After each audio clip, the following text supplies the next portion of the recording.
My name is Kawana. Many of you guys may know me as Kicking It with Kawana. I had a talk show a couple of years ago and I am back. This show is designed for regular people to share their stories and to give business owners a platform to promote their product or their brand. If anybody would like to be a guest on the show, please contact me at kickingitwithkawana@gmail.com. You can catch my show every Thursday on Facebook at 8 p.m. You can also catch me on YouTube at Kicking It with Kawana. Today is our very first show after our long hiatus, but I am back and I'm ready to interview you guys. So if you guys would like to be a guest, again, contact us. Welcome and thank you for tuning in. You're now about to Kick It with Kawana. Today's show is dedicated to mothers that has lost their children as a result of gun violence or other types of violence, but we'll be hearing from the families and letting the world know how they feel about the situation, how they have dealt with the situation, and some changes that they would like to see. Our very first guest is a lady by the name of Miss Wallace. She lost her daughter. Actually, she was a mother of 4, and she lost her the day after Christmas. So we'll be speaking with Miss Wallace so she can inform you guys on how she feels and what changes she would like to see. And she's just going to give you a little bit of information on the incident that occurred. Thank you for joining me today and sharing your story. First, I want to start off with, I'm sorry for your loss. So would you like to tell everyone your name? My name is Tiny Wallace Burton. Tiny Wallace Burton. And what is the name of your daughter that is no longer with us? Tanjanika Wallace. Tanjanika Wallace. Your daughter was a mother of 4, correct? Yes. How did she lose her life? She was murdered. She was murdered. Yes. And it was the day after Christmas. Yes. Had to be heartbreaking for the kids and for For everyone. everyone. Okay, so would you like to share a little bit about this? I mean, I don't want to go too much into detail, but the show is basically to give, some sort of relief to mothers that's dealing with the same thing that you're dealing with. And to just let everyone know, I mean, especially the murderers, that's taking people's lives, how you feel. So first, just a little bit about the incident. From my understanding, when I read it, it seems as though it was an argument. Yes, it started out an altercation between my then wife and I decided to cut the relationship. I wouldn't give him that total argument, Okay. so to say. He left out the room and him and my 18-year-old daughter got into it. Okay. So at this point, I come out the room and now it's me and him arguing. But he left. I came back inside. I thought my daughter had came inside also. So I went leave back down. I never knew she called her sister and they went over to his mom's house. So I guess my daughter knew her to ask him why he cussed her sister out. It's basically to confront him. Confront him, Mm-hmm. yes. So I didn't know they was over until his mother called me. And she was like, you see, they came over here. And I'm like, who? And she told me. So now at this point, I'm standing outside waiting for them all to pull up. Because he called me out. So it was like, this is what you want, and I'm going to show you. Oh, wow. Yeah. And so when he said, this is what you want, I'm going to show you, that's when he pulled out a gun? No, he didn't pull out a gun. He's not even the one that shot her. It's his sister that he brought. He brought his sister with him. His sister is the one that murdered her. So is she in jail? She's in jail, but they didn't do him anything. Your daughter, one is dead. The other one is still living. Yes, that's the one That's the one. And I know it's hard to live with this. And I hate to ask you this question, but I have to. Do people blame you? If they do, they haven't told it to me. Yeah. So I don't know. Mm-hmm.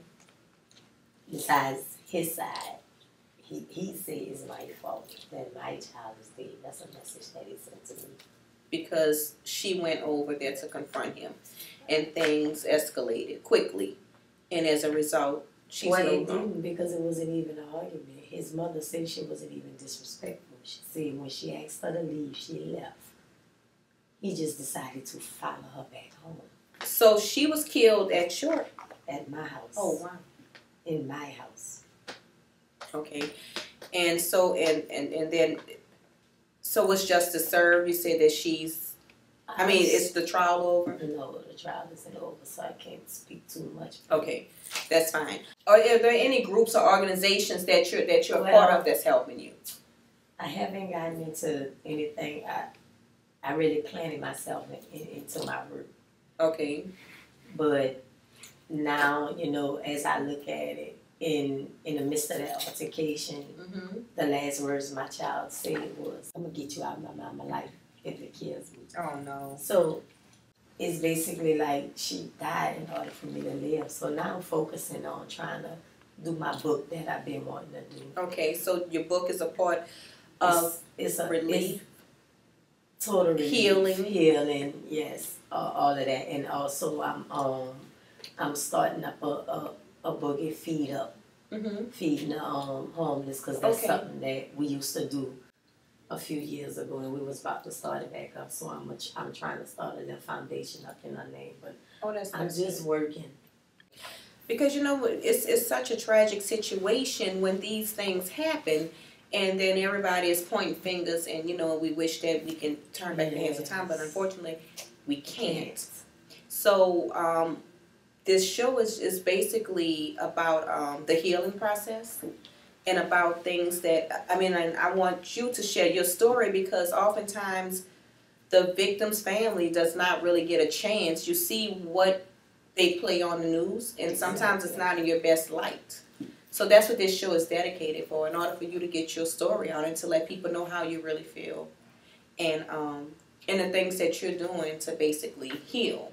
And to help other mothers that's in the same situation. Because that's I asked the Lord to use me. If I can just touch one person, one youth, one child, because we're losing our youths so viciously now, you know. And how old was she? My daughter was 27. 27 years old. Yep. 27. And this happened in December of 2017. Oh, this was just recently. I mean, I'm definitely gonna be trying to get some organizations, to help with this process. So if you guys, follow me on my Facebook at Kicking It with Kawana, then there's, sometimes people will tag me in community events and organizations that help with situations such as yourself. But if there's a message that you can convey to people that's dealing with the same thing that you're dealing with, what message would you give to them? Just take it day by day, find your peace. Grieve if you must, cry, but we can't wallow in it, because life does go on. It's easier said than done, but it is worth it in the end. Find something and focus on it. It'll help you. Yeah, well, thank you so much for coming. I didn't want to take up too much of your time. I mean, like I said, I know that these things are definitely hard, but I know that sometimes people really want to get their side of the story out. Exactly. I mean, just an outlet, just to let people know how you feel, because like I said, you only get 2-3 minutes on the news, and then that's it. So now about your book that you're writing, in order to help you to heal, what's the name of your book? From Brokenness to Wholeness. From Brokenness to Wholeness. Wholeness. Okay, so is it out on, where can we find it? It's in the process right now, so I haven't actually fully written it or nothing. Okay. So that's what I'm working towards. That's great though. So are you going to sell it online or on Amazon, or how can we get it once you release it? I'm going to want it to be on Amazon. Okay. Yeah. All right. So are you almost finished? Midway. Okay. Because it was kind of like an autobiography, like so going through steps in this last tragedy that I had with my daughter. I stopped, and now I'm ready to get back out there and get back on there doing it. So I was online, and I reached out to this publishing company, and I told them I needed help, like getting it started up, because I don't know the total fundamental things about writing. I just know how to write. Yeah. What I'm writing. Yeah. And so, you just want to speak your truth. That's it. So are you open to if some people have organizations, Mothers Against Violence or anything, are you open to doing speaking engagements over there? Well, if you are, then tell people how they can reach you. I can be reached on Facebook at Miss Queeky Wallace. That's MZQUEAKY. Or my email is QUEAKY15@gmail.com. Okay, thank you so much for being a guest. Thank you.